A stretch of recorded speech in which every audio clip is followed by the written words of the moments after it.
Here now, in 2021, women are feeling unsafe, the resources of the state are stretched, and they're calling for action.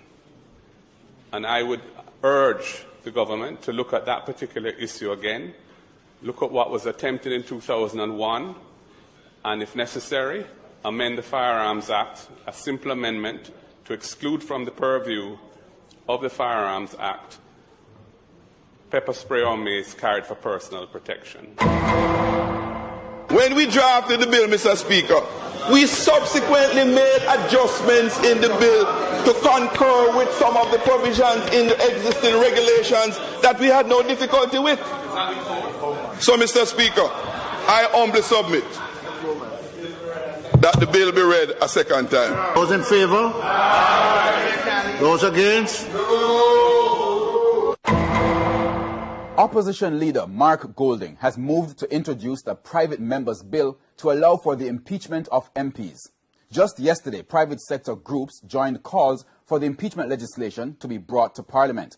Watchdog group, the Jamaica Accountability Meter Portal, called for the legislation to be fast-tracked so that public officials who engage in conduct that is unbecoming can be removed from office. In Parliament this afternoon, Mr. Golding took the first step to have the legislation introduced. I hereby seek the leave of the House to introduce a private members' bill entitled the Constitution Amendment Impeachment Act 2021. Is this the wish of the House? Aye.